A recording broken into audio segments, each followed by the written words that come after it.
Hey guys, Danny here at Partay. I am going to address very quickly Silent Wake's video. And I mean that in all the right ways, Silent. I have found, let me start by saying I have found Silent to be completely legit. All that I know about him, he's a good family man, he's a good guy, an honest guy. Uh, I would just say that he's in a world that isn't all that it quite seems. And I'm going to explain because I know the community part is what really disturbed you and probably a couple of others. But I'm going to explain why I use the term community. Now, afterwards, you may feel better, you may not. Uh, that's not really the point here, but I am going to explain to you why I made the comments that I did and why I referred to the community the way that I did. Because there's a couple of excellent people in the community beside yourself. We've had that discussion. I actually highlighted one and told him I think personally that he's the best of us, and that's a conversation that had happened between me and Silent, where I was speaking about another person in the community, and I still stand by that. Even better, above and beyond me. I've never claimed not to have any interaction with Ken or any of the stuff that went on with that. I take full accountability for all my actions, including, like I told Ken, the letter that I'd sent him. So no one's ever tried to get out or tried to escape anything from the Partay side. But I do want to at least provide you, Silent, with an explanation as to why I made that reference and why it's meaningful to me. Okay? So let's talk about community. When I first came out here, there was no one that I'm aware of, okay, because I was watching some of the other channels that existed at that time. And there really wasn't anybody that was talking about a community. I did a video where I highlighted my top 5 choices for paint mixers.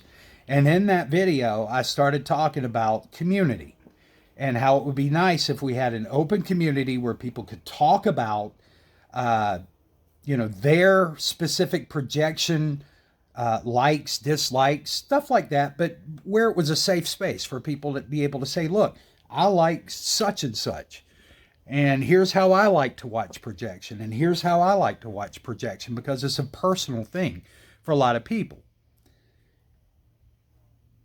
I kind of had, I think, much in the way of you, sort of an ideal that it would be nice if you could rally people together to have that kind of community feel.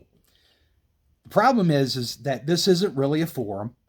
It's an open platform, and folks can say, do whatever they want to, right? And as long as they don't break the YouTube rules, it really doesn't matter.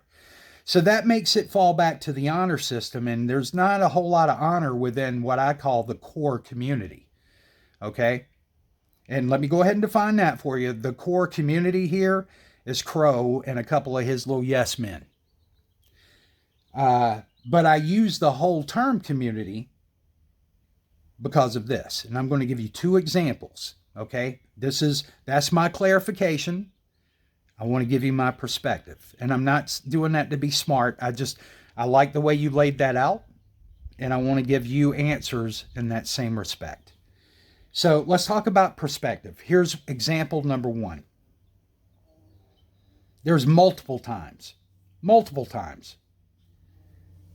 that Crow has come out after I do some black screen demonstrations and comes out with this long tirade about why black screens suck. It's not coincidental, and he's not right. But he would still come out right after I would put out videos, and he wouldn't be referring to just Ken because he would always make sure he plugged that in, whether it's a paint mix or any type of coating. All right. On top of that, no doubt you have seen multiple occasions where he's come out and drawn into question the fact that my coatings could be ALR. Now, you have to ask yourself, because people want me to call him when something goes wrong, something goes off the rail. I should call him and work it out. What you need to understand is that this has been a long time.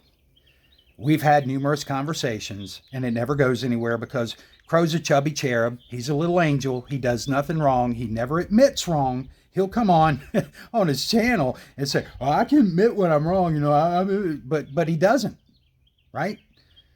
He never has with Partey. Second, the Camry and Ferrari. So after you made those statements, in his next video, he was noticeably bothered. And that was a video where he's going on about nobody gives a damn about the lamb person, blah, blah, blah, blah. Okay? And then afterwards, took another couple of cheap shots at us around the hip-hop music, the stupid hip-hop music that's used. Now, see, he was too big of a coward to call us out by name. But he knows who he's referring to. Other people knew who he was referring to because they reached out immediately. So here's my question. Anytime that I challenge him, I should handle it in a phone call. Keep it out of the public eye, right? Everybody wants to call that out. But yet, this sorry sack can come out, take cheap shots at my channel, and gets a free pass. Like he's some kind of chubby patriarch. He's not my patriarch. I've never idolized him. I've never leaned on him in anything. And that was a damn lie, Crow. When you said, I came to you, I've never come to you. Not once. But you can't say that. You remember that Saturday whenever you called me all in fear, wanting to know what kind of trouble you could be in if Ken was going to be able to sue you? And so I take time out of my day. I had plans, but I took time out of my day to reach out to my attorney. Called him while he was out golfing and had to chat with him. And he could have charged me. It would have been roughly about a $45 fee. But he didn't, thankfully, you know, because he's a good guy. But still, two people took time out of their day to try to put you and your family's mind at ease. There's not one time you've ever done anything like that for Partey. Nothing. And Partey has never called you to ask for one damn thing. You guys remember when we were going to do the review on the Phantom, you know, I'd reached back out even though I was ticked at him and didn't really trust the guy. I was like, well, you know, for the community's sake, I tell you what, I'm going to show a little grace here. I'm going to reach out. And I contacted him to ask him if he would want to be a part of it. I didn't say, hey, I want you to be a part of it. I said, I'm getting ready to do this. Do you want to be one of the recipients? And immediately he jumped in on, yeah, let's host it on my channel. Now, I'm spending $250 on this stuff, and you want me to do it on your channel. How much sense does that make? But it's all about ego. It's always been about ego. And him and the little yes men, which I can refer to it as community, but it's more like a gang. A gang of people that have their lips so pressed to his ass that if anybody ever disagrees with him, they'll want to swoop in and kind of pile on someone. See, that's not a community to me. That community does not speak to me. And if that community doesn't have my back, then what the hell do I want any part of it? Because I don't remember anybody chastising him for that kind of stuff.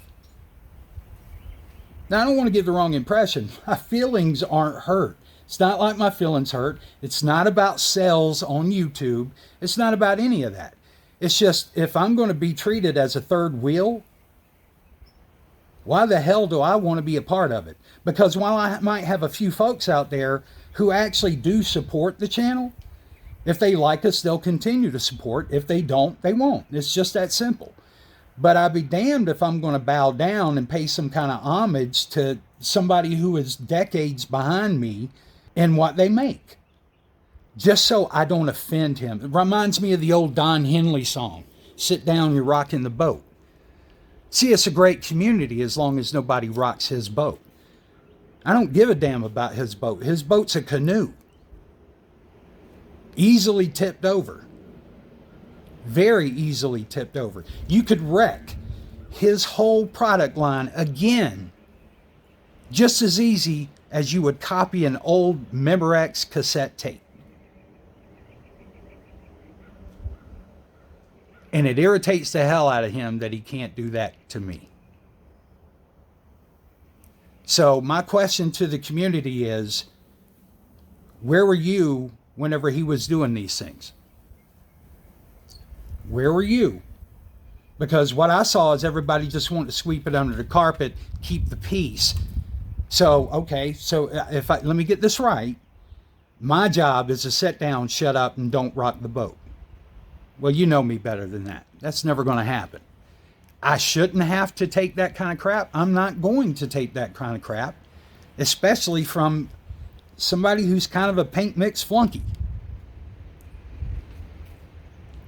So that's the best that I can offer as a reason.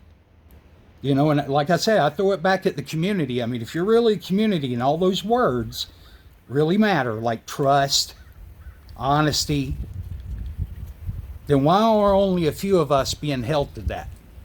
Why only a few? See, it'd be great if you had that kind of community, but that's not what it is. And I owed no allegiances, okay? It's just that simple. I'm not indebted to anyone. I'm thankful to certain folks out there who have been supporters of us. I'm very thankful. But I don't owe anybody anything. So if the community doesn't work for me, why should I work with the community? Does that make sense? I hope so on some level. If it doesn't, then that's really the best I got to offer you.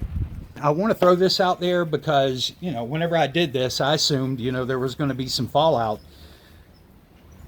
Surprisingly, there hasn't been, not of any major degree.